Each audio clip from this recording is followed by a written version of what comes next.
নমস্কাৰ আপোনালোক সকলোকে পুনৰবাৰ স্বাগতম নাজমাই মছজিদ বন্ধুসকল পলকতে চাওক আজি 9টা গুৰুত্বপূৰ্ণ খবৰ। প্ৰথমটো খবৰ, ৰাজ্যৰ সাধাৰণ জনতাই লাভ নকৰে অৰুণোদয় আঁচনি, কেৱল বিজেপিৰ কাৰ্যকৰ্তাইহে লাভ কৰিব অৰুণোদয় আঁচনি। বিজেপিৰ সদস্য নহলে তেওঁলোকে লাভ নকৰে অৰুণোদয় আঁচনি। এই ঘোষণা ৰাজ্যিক বিজেপিৰ সভাপতি ভৱেশ কলিতাৰ। আৰু ভৱেশ কলিতাৰ এই মন্তব্যৰ পিছতে এতিয়া ৰাজ্যজুৰি সৃষ্টি হৈছে তীব্ৰ বিতৰ্কৰ। বিজেপিত যোগদান নকৰাসকল বাদ পৰিব অৰুণোদয় আঁচনিৰ পৰা। বিজেপিৰ সদস্যসকলকহে চৰকাৰী আঁচনিৰ সুবিধা দিব অসম চৰকাৰে। অৰুণোদয়ৰ বাবে বিজেপিৰ সদস্য ভৰ্তিৰ কাট লাগিব বুলি ঘোষণা ভৱেশ কলিতাৰ। বিজেপিৰ সদস্যৰ কাট নাথাকিলে নাপাব অৰুণোদয় আঁচনি। বিজেপিৰ কাৰ্ড থাকিলে লাভ কৰিব চৰকাৰৰ 1250 টকা। অৰুণোদয় 3.0 শুভাৰম্ভণি অনুষ্ঠানত এই ঘোষণা ৰাজ্যিক বিজেপিৰ সভাপতি ভৱেশ কলিতাৰ। আৰু ৰাজ্যিক বিজেপিৰ সভাপতি ভৱেশ কলিতাৰ এই মন্তব্যৰ পিছতে ৰাজ্যজুৰি সৃষ্টি হৈছে বিতৰ্কৰ। অৰুণোদয় 3.0 শুভাৰম্ভণি অনুষ্ঠান বিজেপিৰ সভালৈ ৰূপান্তৰ কৰিলে ভৱেশ কলিতাই। পৰৱৰ্তী খবৰ, অসমৰ মানচিত্ৰৰ পৰা মুছলমানক নাইকিয়া কৰিব বিচাৰিছে নেকি মুখ্যমন্ত্ৰী হিমন্ত বিশ্ব শৰ্মাই। অসমত সংখ্যালঘু সুৰক্ষিত বুলি মুখ্যমন্ত্ৰীয়ে কৰা মন্তব্য সম্পূৰ্ণ মিছা। মুখ্যমন্ত্ৰী হিমন্ত বিশ্ব শৰ্মাক এইদৰে প্ৰত্যুত্তৰ দিলে আমছুৱে। সংখ্যালঘু অসমত সুৰক্ষিত বুলি মুখ্যমন্ত্ৰীয়ে কৰা মন্তব্য সম্পূৰ্ণ মিছা। হিমন্ত বিশ্ব শৰ্মাক এইবাৰ প্ৰত্যুত্তৰ দিলে আমছুৱে। আমছুৱে মন্তব্য কৰি কয় যে অসমত নিৰাপদ নহয় সংখ্যালঘু মুছলমান। ভূমি প্ৰদানৰ পৰিৱৰ্তে সংখ্যালঘুক যধে মধে উচ্ছেদ চলাইছে চৰকাৰে। মুছলমানৰ মাজত হিমন্ত বিশ্ব শৰ্মাই সৃষ্টি কৰিছে আতংকময় পৰিৱেশত। বিধানসভাত সংখ্যালঘুৰ নিৰাপত্তাৰ দায়িত্ব ল'ব নোৱাৰো বুলি কৈছিল মুখ্যমন্ত্ৰীয়ে। সংখ্যালঘুৰ জীৱনক লৈ খেলা কৰি আছে হিমন্ত বিশ্ব শৰ্মাই। অসমৰ মানচিত্ৰৰ পৰা মুছলমানক নাইকিয়া কৰিব বিচাৰিছে নেকি হিমন্ত বিশ্ব শৰ্মাই। মুছলমানক অত্যাচাৰ চলোৱাৰ বিৰুদ্ধে সাব্যস্ত কৰা হ'ব বৃহৎ প্ৰতিবাদ।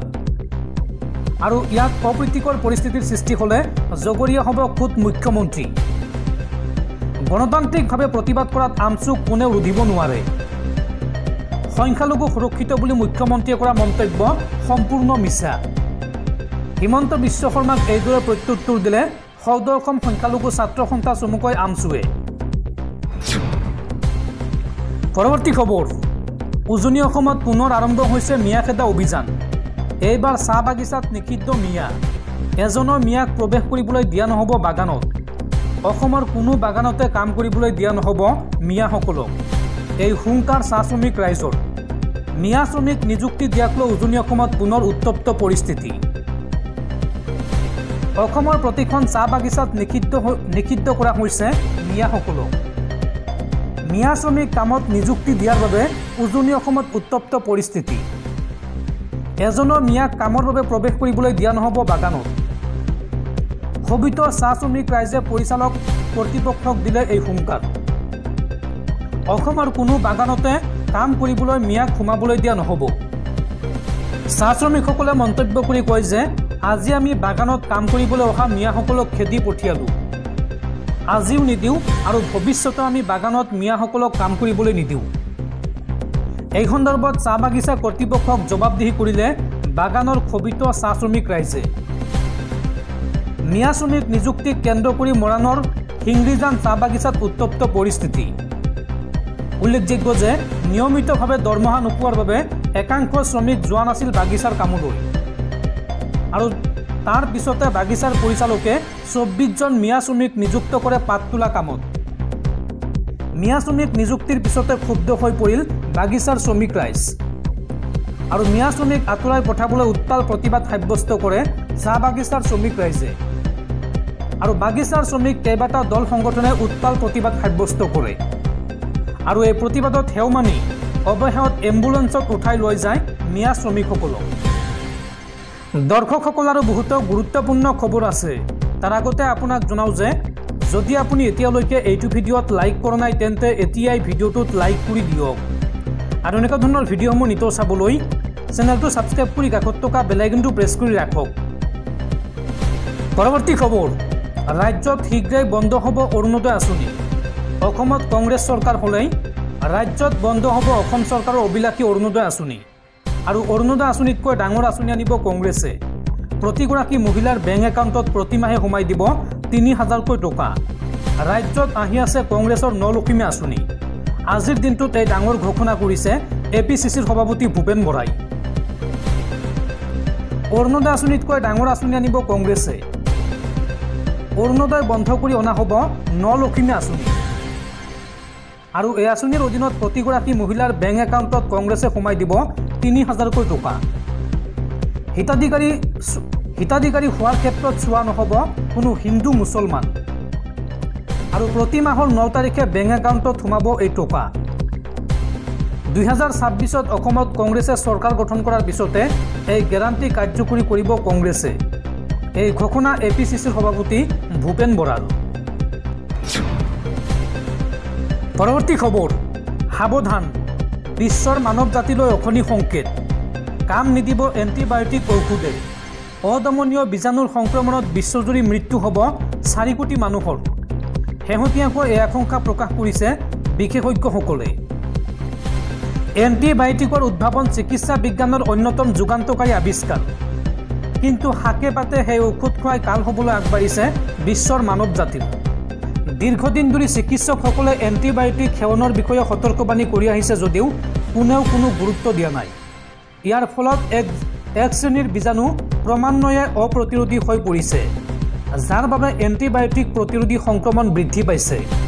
গৱেষকসকলে দাবী কৰিছে যে ২০৫০ চনৰ ভিতৰত এণ্টিবায়'টিক প্ৰতিৰোধী সংক্ৰমণৰ বাবেই বিশ্বত অতি কমেও ৪ কোটি লোকৰ মৃত্যু হ'ব। কেলিফৰ্ণিয়া বিশ্ববিদ্যালয়ৰ এপিডেমিঅলজিষ্ট জোচেফ লিঅ'নাৰ্ডে কয় যে আমি নিজকে ক'ত আনি থিয় কৰাইছোঁ সেয়া বুজিব লাগিব। এই সন্দৰ্ভত দ্য লেঞ্চেটত প্ৰকাশিত প্ৰতিবেদনত কোৱা হৈছে যে ১৯৯০ চনৰ পৰা ২০২১ চনৰ ভিতৰত ইয়াৰ বাবে প্ৰতি বছৰে ১০ লাখ লোকৰ মৃত্যু হৈছিল। ভৱিষ্যতে এই হাৰ বৃদ্ধি পাব। আৰু ২০২৫ চনৰ পৰা ২০৫০ চনৰ ভিতৰত ইয়াৰ ফলত ২০৪খন দেশত বছৰি ২০ লাখ লোকৰ মৃত্যু হ'ব। মুঠতে এই সংখ্যা হ'ব ৩,৯০,০০,০০০তকৈও অধিক। পৰৱৰ্তী খবৰ, বাংলাদেশৰ লগত ভাৰতে খেলিব নালাগে ক্ৰিকেট খেল। হিন্দুৰ ওপৰত চলোৱা আক্ৰমণৰ বাবে বাংলাদেশৰ বিৰুদ্ধে খেলিব নালাগে ক্ৰিকেট। বাংলাদেশৰ বিৰুদ্ধে খেল বাতিল কৰাৰ দাবীৰে এইবাৰ হিন্দুত্ববাদী সংগঠনৰ প্ৰতিবাদ। ভাৰত বাংলাদেশৰ ক্ৰিকেট খেল বাতিলৰ দাবীত তীব্ৰ প্ৰতিবাদ এটা হিন্দুত্ববাদী সংগঠনৰ। হিন্দুৰ ওপৰত চলোৱা আক্ৰমণৰ বাবে বাংলাদেশৰ বিৰুদ্ধে ভাৰতে খেলিব নালাগে ক্ৰিকেট। বাংলাদেশৰ বিৰুদ্ধে খেল বাতিল কৰাৰ দাবী হিন্দুত্ববাদী সংগঠনৰ। ভাৰত বাংলাদেশৰ ক্ৰিকেট খেল বাতিলৰ দাবীত তীব্ৰ প্ৰতিবাদ। ভাৰত বাংলাদেশৰ মাজত হোৱা টেষ্ট সিৰিজৰ লগতে T20 মেচ বাতিলৰ দাবী। ভাৰত চৰকাৰ আৰু BCCIক এই দাবী জনালে এটা হিন্দুত্ববাদী সংগঠনে। বাংলাদেশৰ ভাৰত বিৰোধী স্থিতিক তীব্ৰ সমালোচনা হিন্দুত্ববাদী সংগঠনটোৰ। হিন্দু মাক্কাল কাচ্চি নামৰ হিন্দুত্ববাদী সংগঠনে এই সন্দৰ্ভত সাব্যস্ত কৰিছে তীব্ৰ প্ৰতিবাদ। পৰৱৰ্তী খবৰ, ৰেচন কাৰ্ড নথকা লোকলৈ ভাল খবৰ। যদি আপোনাৰ ৰেচন কাৰ্ড নাই তেন্তে আপোনালৈ ভাল খবৰ আহিছে। অতি শীঘ্ৰে ৰেচন কাৰ্ডৰ বাবে কৰক আবেদন। এই সন্দৰ্ভত মুখ্যমন্ত্ৰী হিমন্ত বিশ্ব শৰ্মাৰ ডাঙৰ ঘোষণা। ৰেচন কাৰ্ডক লৈ মুখ্যমন্ত্ৰী ডক্টৰ হিমন্ত বিশ্ব শৰ্মাৰ ডাঙৰ ঘোষণা। ৰেচন কাৰ্ড নথকা লোকৰ বাবে ভাল খবৰ দিলে মুখ্যমন্ত্ৰী হিমন্ত বিশ্ব শৰ্মাই। ৰেচন কাৰ্ড থকা প্ৰত্যেকজন লোকে লাভ কৰিব অৰুণোদয় আঁচনি। যি পৰিয়ালৰ বাৰ্ষিক আয় ৪ লাখ টকাতকৈ কম তেনে পৰিয়ালে লাভ কৰিব ৰেচন কাৰ্ড। আৰু আজিৰ পৰা নতুন ৰেচন কাৰ্ডৰ বাবে আবেদন কৰিব পাৰিব আপুনি। নতুন ৰেচন কাৰ্ডৰ বাবে আবেদন কৰিবলৈ আপুনি যোগাযোগ কৰক সুলভ মূল্যৰ দোকানীৰ সৈতে।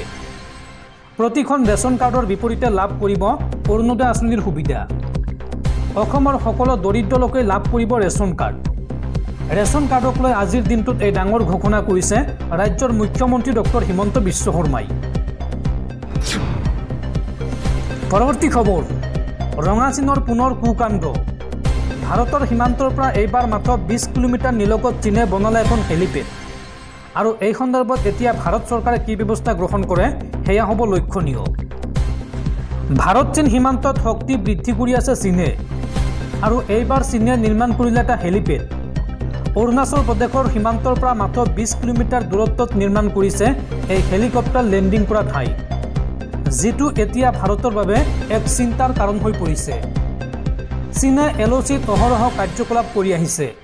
কেইবাখনো মডেল গাঁও নিৰ্মাণৰ পাছত এইবাৰ চীনে হেলিপেড নিৰ্মাণ কৰি পেলাইছে। চীনে নিজৰ সামৰিক শক্তি বৃদ্ধিৰ বাবে এই হেলিপেড নিৰ্মাণ কৰি লৈছে। তাকো ভাৰত আৰু চীনৰ মাজৰ সবাতোকৈ বিতৰ্কিত ঠাইডোখৰতে নিৰ্মাণ কৰা হৈছে এই হেলিপেড।